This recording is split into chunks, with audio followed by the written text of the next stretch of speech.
Christmas can be a confusing time as a Christian. Christmas can be a confusing time because, on the one hand, so many of the people that you know are celebrating what you're celebrating.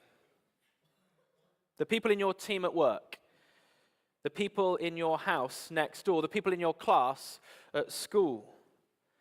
This year, so many of the people in your life will be celebrating Christmas. They'll be listening to Christmas carols on the radio. They'll be putting stars up on their trees. They might even be putting on their mantelpieces those little nativities. But here's the confusing thing. As the Christmas celebrations get going over the next few weeks, if you're a Christian, you're going to start getting this growing feeling that what people are celebrating is not in fact what you are celebrating. Because whilst our culture will talk a lot about light at Christmas, the truth is there's actually lots of darkness around. Compared with the last 4 weeks, in the next month, more people are going to go into debt. More people are going to fall out with members of their family. More people are going to get admitted to hospital for drinking too much. And more people are going to report an assault. Why is it at the very time when most people in our society are celebrating Christmas, in many ways our culture seems at its darkest? Christmas can be a confusing time. In fact, it can actually feel like quite a dark time. And it might be that as you're here this morning, you don't need me to give you facts and stats to know that. You know it already. It might be that for you, every day that Christmas gets closer, those painful memories actually get stronger. I can think of numerous people I know, Christians included, for whom, for whatever reason, have pretty mixed feelings about this time of year. It might be the challenges they experienced growing up at home. It might be past issues they have with certain substances. It might be because of loved ones that they no longer see or have passed away. For a whole host of reasons, for many of us, Christmas can be a really mixed time. And that might be true for you too. It's not as simple as like not wanting to join in the festivities. It's just that as when you first start seeing that Christmas stuff in the supermarket, or you start putting up your decorations around the house, or you root around in the back of the wardrobe trying to track down that Christmas jumper, it's just you can't help but feel a bit mixed. What is meant to be a time of great light actually feels like it's filled with darkness. And if we're honest, it's not just darkness in the world around us, is it? It's also the darkness inside of us. Over the next few weeks, all sorts of things are going to come out of our hearts. Some good, a lot bad. In fact, even those good desires are actually going to be tinged with bad. You know, so our generosity in having someone over for lunch will be infected by pride. Or our interest in hearing what other people got up to on Boxing Day will be touched with envy. Our efforts at trying to prevent that family argument will be influenced by just wanting an easy life. In our society, in our homes, even in our hearts, when you stop to think about it, the darkness we experience at Christmas, it can just be overwhelming. But as we look at these verses that Ben read to us from Isaiah 9 this morning, here's the thing. We don't need to deny it. We don't need to ignore it. We don't need to try brushing that darkness under the carpet. No, as we look at these verses from Isaiah, God is going to tell us to do two things instead. Two things for us this morning. Number one, reject the false hope that will destroy you. Reject the false hope that will destroy you. Number two, accept the true hope of the Son who can save you. Accept the true hope of the Son who can save you. This year as a church, we're preparing for Christmas by thinking about how Jesus was promised in the Old Testament. Think about how much of that line and those names that the children read out were books from the Old Testament. And we start our little series here in Isaiah 9. We see that things were pretty dark for God's people too. At this point in the history of ancient Israel, God's people were experiencing judgment for rebellion against him. Ever since the glory days of King David and King Solomon, Israel had been walking further and further away from God. King after king had been leading them into sin after sin. And it was into this situation that God sent Isaiah. God told Isaiah to go to the current king, a man named Ahaz. And God told Isaiah to tell Ahaz that God was coming in judgment on this sin. And God told Isaiah to tell Ahaz that God would be using the neighboring nation of Assyria to bring that judgment on them.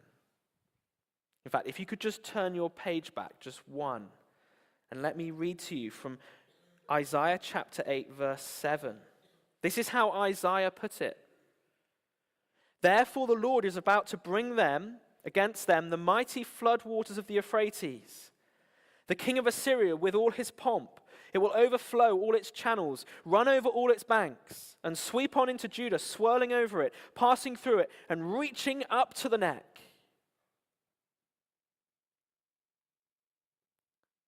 I don't know if you saw the flooding on the news a couple of weeks ago. It was particularly bad in Monmouthshire, just over the bridge in Wales. A whole year's worth of rain in less than 24 hours. And those small local rivers, they just couldn't cope. They just rose and rose and rose until parts of entire towns were underwater. I've never been caught up in a flood like that. But I don't think you have to know how frightening it must be. Just imagine seeing the water come down your street to your door, knowing that there's nothing you can do to hold it back. Well, friends, that's what Isaiah said God's judgment would be like. In fact, the power of this Assyrian army, it would be so powerful. It wouldn't be like a flood that just destroys cars and shops and houses. Did you see it? Verse 8, come right up to their neck. Through Isaiah, God was promising dark days ahead. Yet here was the remarkable thing. I want you to get this. This is the remarkable thing. One of the things that actually provoked God's judgment in the first place, do you know what it was? It was that Ahaz, the king of Israel, had actually tried doing a deal with the Assyrians. As Israel started experiencing difficulties with the nations around them, Ahaz hadn't turned to God. He hadn't found his hope in him. Instead, he tried buying protection from no less than the Assyrian king. You can read more about it in 2 Chronicles chapter 28. I'd encourage you to do that. If you go home this afternoon, pick up 2 Chronicles chapter 28. And you'll read there about how Ahaz tried to get the king with the king of Assyria on side. He tried to get him on side by even using the precious temple things. If there was ever a picture of Ahaz selling out God, there it was. As Israel were experiencing the difficulties around them, they ended up putting their trust in Assyria. But in God's judgment, it would be the Assyrians who would destroy them. Reject the false hopes that will destroy you. That's the first thing that Isaiah is saying to us this morning. Reject the false hopes that will destroy you. Friends, as we head towards Christmas, we're going to be tempted to put our hope in a whole load of different things. A whole load of different things that could destroy us. Some of them might seem quite obvious. Smoking, vaping, drinking. The consequences of trying to find your hope in those things, well, that they're pretty well known and they're not good. But so too is trying to find our comfort in buying things, or eating things, or watching things.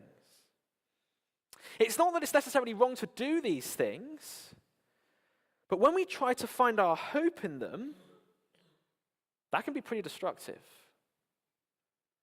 Destructive for our bodies, destructive for our relationships, destructive for our relationship with God. Let me give you an example of one of the things I struggle with at this time of year. Black Friday deals. You know, you might be online for like some completely other reason, yet before you know it, you find yourself clicking on an advert and just faced with pages and pages of items. Items which a minute ago you didn't think you needed. In fact, items a minute ago you might not have even realized existed. And all of them have these labels against them. Blink outdoor 4 security camera, 70% off. Swarovski butterfly necklace, 41% off. Nespresso coffee machine, 60% off. And the discounts just go on and on and on. Do you know what happens to my heart when I start browsing them? My mind starts racing, imagining life with them in my hand. My heart starts wanting them, going out to them. It's just so powerful. In fact, it's so powerful that it's not even items which I didn't know existed. It might be items which a few minutes ago I actively didn't even want. Many of you will know that I don't drink hot drinks. Never have done. Hope I never will do. Sorry for the tea and coffee drinkers here. But even though I literally have no need for a coffee machine, when I saw that Magimix Nespresso espresso maker reduced from $148.99 down to $59.99 on Amazon Prime, I couldn't help but for a moment think to myself, maybe I could start drinking coffee. We might find that funny, but do you see what's going on here? As we see these deals online, our minds just start imagining life with them. Even though we have no need for them, our hearts start wanting them. And despite the fact that it can do no more than make a cup of coffee, we start giving our very souls to them. And that, my friends, is absolutely lethal. Friends, it's lethal because our souls weren't made to be fed by coffee machines. It's lethal because our souls were made for God. So let me ask you, over the next 4 weeks, what might be the false hopes that you need to reject? Maybe it will be that lie that I just need those new items to give my life a new purpose. For others, it will be if I look a certain way, That will give me the control, the sense of control I need over my life. For others, it's not going to be how you look, but it's going to be how your house looks. The picture-perfect tree, the right distributions of baubles, and that limited edition star on top. Perhaps it's just having all the family around for a massive buffet. But believe it or not, even putting our hope in that could lead to our downfall. I realize this all sounds pretty strong, like it sounds pretty countercultural. Just imagine one of your colleagues or your neighbors or perhaps even a member of your family knowing that you were listening to this morning. They'd think you're nuts. Come on, just chill out, they would say. Stop worrying about your soul, just enjoy Christmas. But the thing is, that is exactly what many people in Israel were saying to Isaiah at this time. Have a look at verse 11. This is what the Lord says to me with his strong hand upon me, warning me not to follow the way of this people. Do not call conspiracy everything this people calls a conspiracy. Do not fear what they fear, and do not dread it. At the time of Isaiah, God's people were fearing all sorts of different things. We've already mentioned how Ahaz, he was fearing the threats of the surrounding nations, and how that fear was so gripping his heart that he was happy to even trade the most precious things that he had, the precious things of the temple, to try and buy the protection of Assyria. And if that is what verse 12 is referring to, it appears that Ahaz wasn't the only one in Israel who thought that was a good idea. But even though the crowd, they're tempted to fear their circumstances, God tells Isaiah to fear him instead. Little number 13. The Lord Almighty is the one you are to regard as holy. He is the one you are to fear. He is the one you are to dread. Isaiah was to fear God because God was more scary, more powerful than anything that they could be scared of. Verse 14, he will be a holy place. For both Israel and Judah, he will be a stone that causes people to stumble and a rock that makes them fall. Friends, I realize that what we're thinking about this morning is pretty countercultural. But it could be that all your life you've been following the crowd. But all your life the crowd has got it wrong. Could it be that all your life people have been saying to you that the way to protect yourself at Christmas is by buying the most expensive gifts you can afford or not afford, eat the most amazing food, just have the most relaxing time. When actually, all along, the one that you should be most mindful of is God himself. Because what Isaiah is showing us this morning is that if you keep following the crowd, you will never leave the darkness. Listen to how Isaiah puts it in verse 20. Consult God's instruction and the testimony of warning. If anyone does not speak according to this world, they have no light of dawn. Distressed and hungry, they will roam through the land. When they are finished, they will become enraged and looking upwards will curse their king and their gods. Friends, I realize that many of us feel the darkness pressing in on us at Christmas. But we need to know that if we do Christmas like the world does Christmas, we will never experience the light that we long for. If we keep giving our hearts to false gods, false hopes, if we keep rejecting God and his word, the only thing we can hope for is more darkness, and that darkness will be even worse than the darkness we experience now. Because that second darkness will be God's judgment in hell. Verse 22, then they will look towards the earth and see only distress and darkness and fearful gloom. And they will be thrust into utter darkness. Reject the false hopes that will destroy you.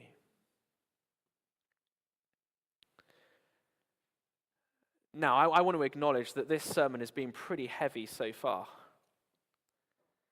Probably not what you expected from the first Christmas service of the year. Maybe not even what you expected when you realized, we're going to be looking at those verses from Isaiah 9 that Ben read earlier. But the thing is that when in Isaiah 9 chapter 2, he started talking about people walking in darkness and those living in the land of deep darkness, this is the darkness that he's talking about. This is the judgment that God's Old Testament people were under. But here's the thing. It was precisely when ancient Israel were under this darkness that God promised light.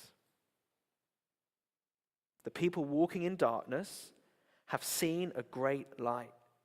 On those living in the land of deep darkness, a light has dawned. When we hear of all this talk of light at Christmas, it can sound pretty abstract, can't it? You know, it might give us like a warm, fuzzy feeling for a bit, but is there anything more to it than that? But that's not what the Bible means when it's talking about light. Now, just look at Isaiah 9 to see what this light brings with it. It brings joy from gloom, verse 3. It brings freedom from oppression, verse 4. It brings victory from defeat, verse 5. Friends, when we start appreciating the true darkness that we live under, it can feel pretty heavy. When we start seeing clearly the judgment we deserve for our rejection of God's, it can be overwhelming. Yet it is exactly when we're in that place that God offers the hope of his Son. Because how will this joy, this freedom, this victory come? It will come through the sending of a Son. Verse 5. Oh no, verse 6. For to us a child is born. To us a son is given. And the government will be on his shoulders. And he will be called Wonderful Counselor, Mighty God, Everlasting Father, Prince of Peace. You see, unlike Ahaz, this son won't be foolish. He'll be wise. He'll be a mighty counselor. Unlike Ahaz, this son, he won't be weak. He'll be strong. The mighty God. Unlike Ahaz, he's not going to sell God's people out for his own selfish interests. He's going to be a loving protector, an everlasting father. And unlike Ahaz, his reign is not going to be filled with conflict and war. No, he'll be called the Prince of Peace.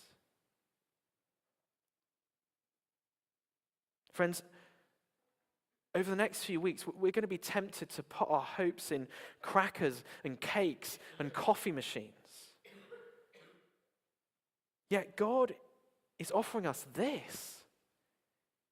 In fact, to be more accurate, he has offered us this. I don't know if you noticed something strange about verse 6 that I just read a minute ago.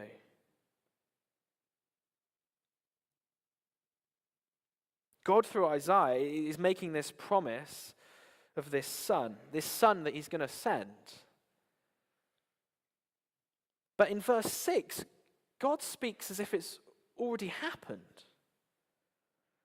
For to us a child is born, to us a son is given. It's as if God's promise is so sure that Isaiah can talk about it as if it's already happened. And for us now, nearly 3,000 years later, we can look back and see how it has happened. Reject the false hopes that will destroy you, Isaiah tells us. Accept the true hope of the Son who can save you.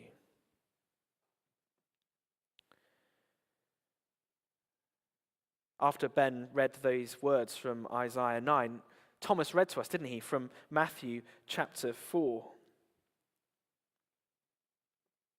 Jesus, right at the beginning of his ministry, after he's been born in Bethlehem, after he's fled with his family to Egypt from Herod, after he's returned to grow up in the region of Galilee, Jesus is getting ready to start his ministry.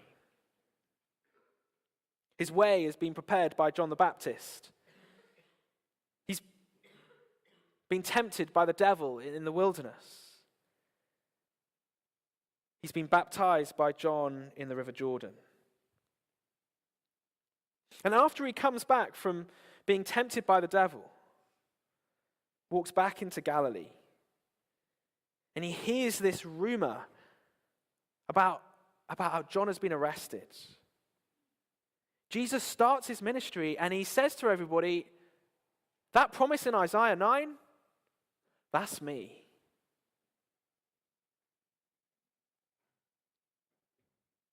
Isaiah could be so sure of God's promise that he could talk about it as if it had already happened. But friends, in God's word, we have the complete story. We know now how it has happened. We can read of Jesus' birth, born to a virgin, worshipped from everyone, from common shepherds to foreign princes. We can read of his life, healing the sick, raising the dead, teaching the things of God with an authority that no one has ever had before. And we can read of his death, the plot of the religious leaders, the betrayal by friends, the cowardice of a corrupt Roman governor. A governor who, in many ways, I was realizing this week, isn't that different from Ahaz. Ahaz gave away the most precious things of the temple. Pilate gave away the most precious thing, God's only son. All so he could keep those around him happy. But that isn't actually the greatest similarity between that first Easter and that promise that we've been looking at here in Isaiah 9. Because later in his gospel, Matthew tells us that whilst Jesus was hanging on the cross, we read from noon until 3 p.m, darkness came over the whole land. And about 3 p.m, Jesus cried out in a loud voice, Eli, Eli, lama sabachthani, which means, my God, why have you forsaken me? Ancient Israel experienced the darkness of judgment with the invasion of the Assyrians. Jesus experienced the darkness of God's judgment in his death on the cross. Ancient Israel experienced the darkness of God's judgment for putting their trust in false hopes. Jesus experienced the darkness of God's judgment for the sin of people like you and me. And in that judgment, Israel was given the hope of light in the darkness. Well, let me read to you what in Jesus' death people experienced. And when Jesus had cried out again in a loud voice, he gave up his spirit. At that moment, the curtain of the temple was torn in two from top to bottom. The earth shook, the rocks split, and the tombs broke open. The bodies of many holy people who had died were raised to life. They came out of the tombs after Jesus' resurrection and went into the holy city and appeared to many people. When the centurion and those with him were guarding Jesus saw the earthquake and all that had happened, they were terrified and exclaimed, "Surely he was the Son of God."